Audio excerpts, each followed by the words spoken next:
श्री राम हरे श्री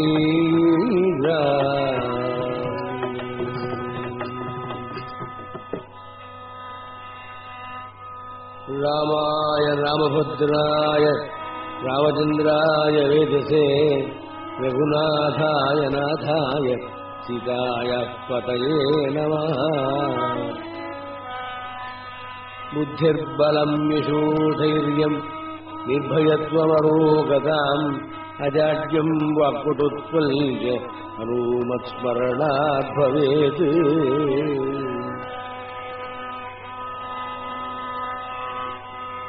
राम भक्ति साम्राज्य भूरा भक्ति साम्राज्य राम भक्ति साम्राज्य ये मानभूत रबेरो मनसारा भक्ति साम्राज्य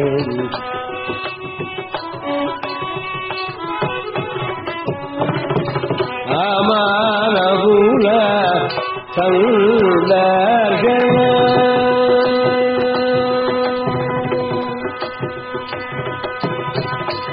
अमानभूल संदर्शन अत्यंत ब्रह्मानंद में मनस अत्यंत ब्रह्मानंद में मनस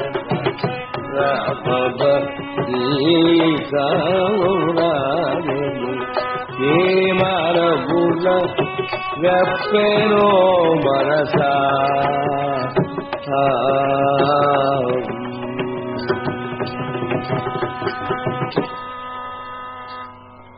ராமாயணம்ங்கிறது ஆதி காவியம்.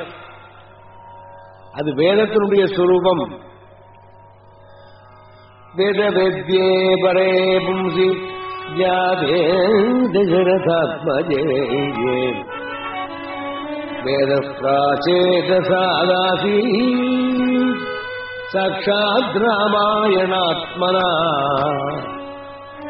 வேத புருஷனே ராமனாகவும் வேதமே ராமாயணமாகவும் வந்ததுன்னு சொல்றார்.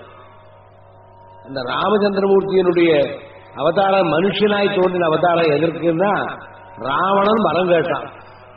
யாராலையும் என்னை ஜெயிக்க முடியாதுங்கிற போது மனுஷாலை பத்தி கவலைப்படலாம். அசுரால் தேவாள் ராட்சால் கிண்ணரால் கிம்புருஷால் யக்ஷால்லாம் ஜெயிக்காது இருக்கிற போது இந்த மனுஷனா என்னை ஜெயிக்க போறான்னு கேட்டதுனால அந்த ஒரு சின்ன இடைவெளியில தேவர்களை காப்பாற்றுறதுக்கு ராவணனுடைய அந்த கொட்டத்தை அடக்கிறதுக்கும் பகவான் மனுஷனாய் தசரத புத்திரனாய் பிறந்து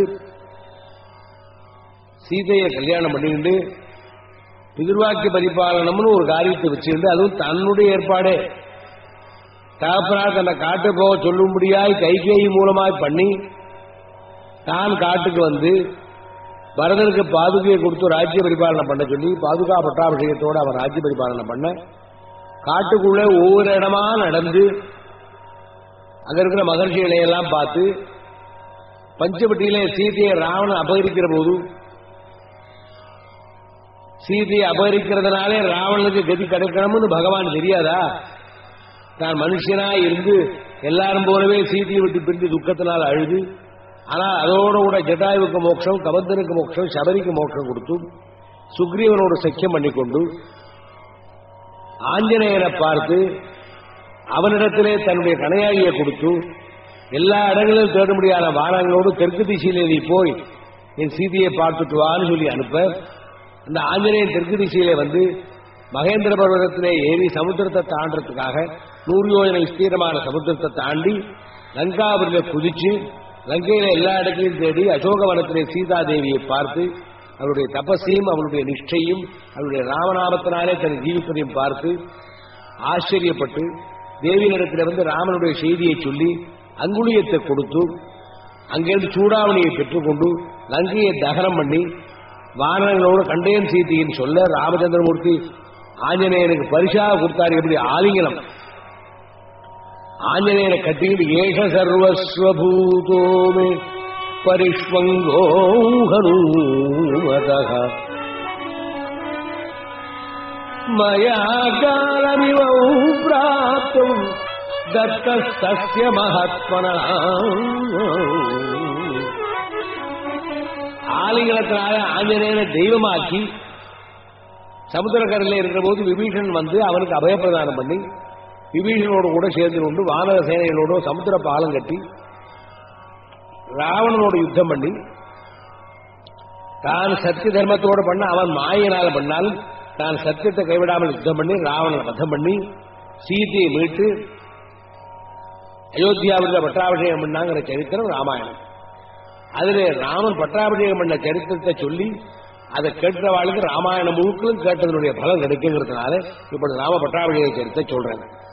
ராவண மாருணி ஜாலாஜயவல்த ராவண மாருணி ஜாலாஜயவல்த ராஜ்யரே பகவந்த வீரீகண மக போலே ராம அஞ்சலி கேசுத சங்கரங்காநாத சீதாரி.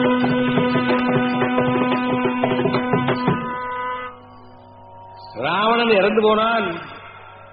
அவருக்கு உத்தரக்கிரியை பண்ணும்படியா விபீஷன் சொன்னார். அண்ணாவுக்கு நீதான் உத்தரக்கிரியை பண்ணுங்கிற போது அவன் தொடமாட்டேன், அவன் பாப்பி, அவன் வந்து பரஸ்திரி மோகம் வச்சவன் சொன்னான். விபீஷனை பார்த்தா அப்படி சொல்லாதே, ஒருவனுக்கு உயிர் இருக்கிறவன் தாண்டா அவன்கிட்ட விரோதம் எல்லாம். மரணந்தானி வைராணி நிர்வித்தௌன பிரயோஜனம்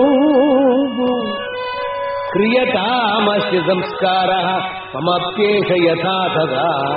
நீ செய்யறியா நான் செய்யட்டமாங்கிற உயிர் இருக்கிறவன் தாண்டா விரோதம் ஸ்நேகம் எல்லாம். உயிர் போனப்புறம் ஒண்ணும் இல்லடா ஜடம்டா. அப்புறம் யாகம் பண்ணினவன்டான் அவனுக்கு பெரிய பிரம்மமேர சம்ஸ்காரத்தை பண்ண சொல்லி விபீஷனுக்கு பட்டம் கட்டுறார்.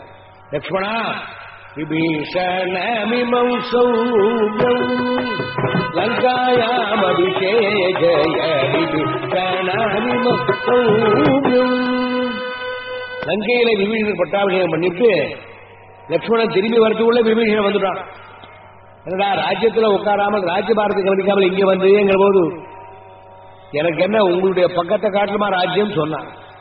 விபீஷணனுக்கு கொடுக்க வேண்டிய சொல்லை நிறைவேற்றியாச்சு.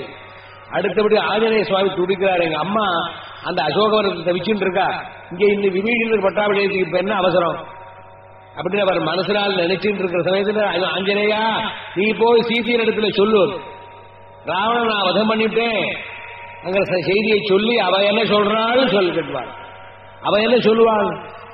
புறப்பட்டார் ஆஞ்சநேயர். சந்தோஷம். அவர் கல்யாணம் சொல்றதுன்னா சில பேருக்கு சந்தோஷம். சோபனம் சொல்ல வந்தே ஜானகி தாய சோபனம் சொல்ல வந்தே சோபனம் ஜானகி தாய உண்ட உண்ட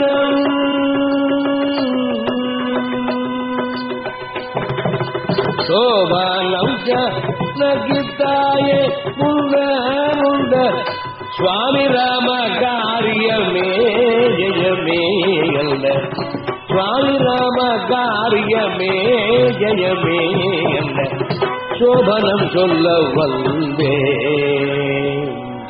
ஸ்ரீராமஜெயம் ஸ்ரீராமஜெயம் ஸ்ரீராமஜெயம் குதிச்சாராம்.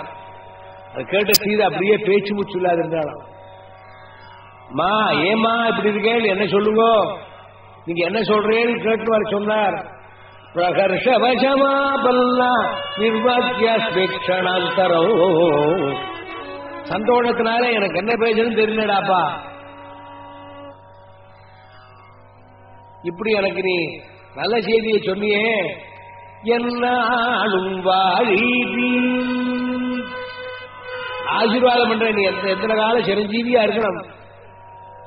அம்மா உண்மை இல்லைன்னு சொல்லாதீங்க, உனக்கு இரண்யம் வாசுவர்ணம் பாரத்னானி விவிதானிஜா, உனக்கு தங்கத்தினாலே ரத்னத்தினாலே உனக்கு வேண்டிய பரிசுகள் கொடுக்கலாம், ஆனால் நான் என்ன பரிசு கொடுப்பேன், நீ சிரஞ்சீவியா இரு அப்படின்னு அம்மா சொல்ற போது, அம்மா எனக்கு ஒண்ணும் இல்லைன்னு சொல்லாதீங்க, எனக்கு வேணும். என்ன வேணும்? இந்த அரை நான் கொல்ல வேணும். இந்த அரகியரை நான் கொல்ல வேண்டும், எனக்கு இது சோபனம் காணும் அம்மா, சோபனம் சொல்ல வந்து ஜானகி தாயே சோபனம் சொல்ல வந்து. இந்த ராட்சசிகளா இன்னும் இங்க உட்காந்துருக்காளே, அவளை அடிச்சு கொள்ளணும்னா. அப்போ தேவி சிரிச்சுட்டாளா, அப்பா நீ ரொம்ப படிச்சவன் நினைச்சேன், இப்படி பேசுறியே, ஏம்மா யாரா இவாளா, பாவம் வேலைக்காரிகள்ரா, எஜமான என்ன சொன்னாலும் அப்படி செஞ்சா, அவன் மிரட்ட சொன்னா மிரட்டுறா, இப்ப அவ உன்னை பார்த்து பயப்படுறா. அப்படியே அவ என்ன கஷ்டப்படுத்தினான்னு வச்சுக்கோ, என் எஜமானனுடைய தர்மம் என்ன தெரியுமா, கஷ்டப்படுத்தினவனை கூட மன்னிக்க கூடிய தர்மம். பாபானம் வா சுபானம் வா பதர்காணம் புலவங்கமா காரியம் கருணமாரியேன. பெரியவர்களுடைய தன்மை என்னன்னாக்க, ஒரு தவறு பண்ணி ஒருத்தன் தண்டிக்க கூடியவனா இருந்தாலும் கூட அவனை எவ்வளவு தூரம் மன்னிக்க முடியுமோ மன்னிக்கணும். இவாளா என்ன ஒண்ணும் பண்ணா, நீ ஒண்ணும் இல்லை, நான் ராமச்சந்திரமூர்த்தியை பார்க்கணும், இப்படியே பார்க்கணும், இந்த கோலத்தோடயே நான் 10 மாசம் இந்த இடத்துல இருந்தேன், இதோட அஸ்நாதம் திரஷ்டுமிச்சாமி, நான் ஸ்நானம் பண்ண அலங்கோலமா இருக்கேன், நான் எப்படி இருந்தேங்கிறது அவர் தெரிய வேண்டாம் வரணும்னு. உடனே ஆஞ்சநேயர் போனார், சுவாமிகிட்ட சொன்ன உடனே சுவாமி அப்படிலாம் வரப்படாது, பெண்கள் அது மாதிரி தான் வரப்படாது, அலங்கோலமா வரப்படாதுரா, நீ அவளை ஸ்நானம் பண்ணி விபீஷணத்தை சொல்லி அவனுடைய பத்தினை எல்லாம் அழைச்சிட்டு போய் அவளுக்கு ஸ்நானம் பண்ணி நல்லா புதுப்பட உடுத்தி நகை அலங்காரத்தோட திலகத்தோட வர சொல்லு. உடனே தேவியர்லாம் அழைச்சிட்டு போய் அவளுக்கு அலங்காரம் பண்ணி ஒரு பல்லக்கில் அழைச்சிட்டு வராளாம்.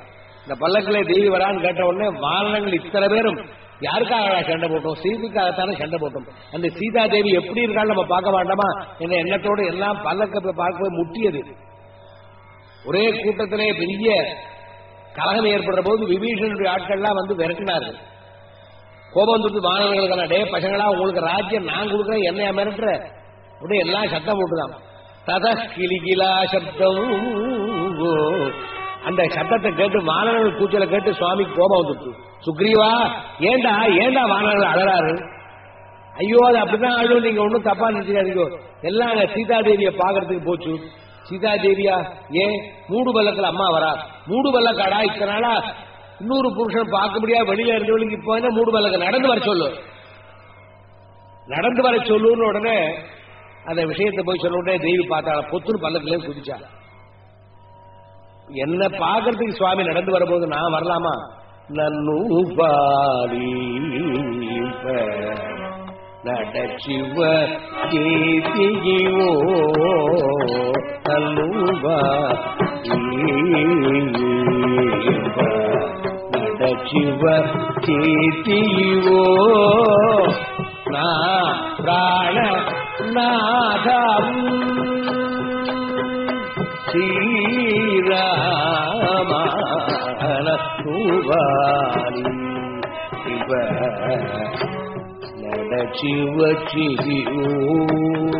என்ன காப்பாத்துறதுக்கு நீங்க நடந்து வந்திருக்கீங்க இவ்வளவு தூரம், எனக்கு பல்லக்கா. சீதை கிட்ட வர வர வர சுவாமி எதிர்கொண்டு அழைப்பார், சீதே வந்தியா எப்படி இருக்கே அப்படி ரொம்ப அன்பா விசாரிப்பார்னு பார்த்தா இப்ப ராமனுடைய முகம் கடுகடுகடுன்னு இருக்கு. சீதையை பார்க்காமலே பேசுறார். சீதை ஆஞ்சநேயன் சொன்னானா, உன்னை தூக்கி வந்த ராவணன் அவனுடைய வர்க்கங்கள் எல்லாத்தையும் ஒழிச்சேன் நான், எதுக்கு தெரியுமா, ஏன் தெரியுமா, உன்னை அடைய வேண்டுங்கிற எண்ணத்தினால அல்ல, அத்தியமே பௌருஷம் அத்தியமே சபலஸ்ரமா, இந்த கத்திரிய குலத்திலே இக்ஷ்வாகு குலத்திலே பிறந்திருக்க தசரத புத்திரனான எனக்கு பலம் உண்டு, இழந்து போன வஸ்துவை மீட்கக்கூடியதான சக்தி எனக்கு உண்டு என்று காட்டுவதற்காகவும், சுக்ரீவனுடைய காரியம் பறிப்பதற்காகவும், விபீஷணனுக்கு அபயப்பிரதானம் பண்ணானே அது நிறைவேறுவதற்காகவும் செய்த காரியமே தவிர உன் மேல வச்சிருக்கிற மோகத்தினால உன்னை அடைய வேண்டும் என்ற எண்ணத்தினால அல்ல. ஏன் தெரியுமா, இத்தனை நாளா ராவணன் உன்னை தொட்டு தூக்கிட்டு போறான், இத்தனை நாளா அவனுடைய ஊர்ல இருந்த 10 மாதம் இன்னொரு பரபுருஷனுடைய வீட்டில் இருந்த உன்னை இந்த இக்ஷ்வாகுலத்திலே பிறந்திருக்க நான் எப்படி என் பக்கத்தில் சேர்த்துக் கொள்ள முடியும், நான் என் அயோத்தியாபுரி ஜனங்களுக்கு பதில் சொல்ல வேண்டி வந்தான். அவ கேட்பாளே, அதனால நீ எங்க வேண்டுமானாலும் போகலாம், நீ எங்க வேண்டுமா, பரதேவா சுக்ரீவேவா விபீஷணேவா, விபீஷண வீட்டுல போயிருக்கலாம், சுக்ரீவன் வீட்டுல போயிருக்கலாம்,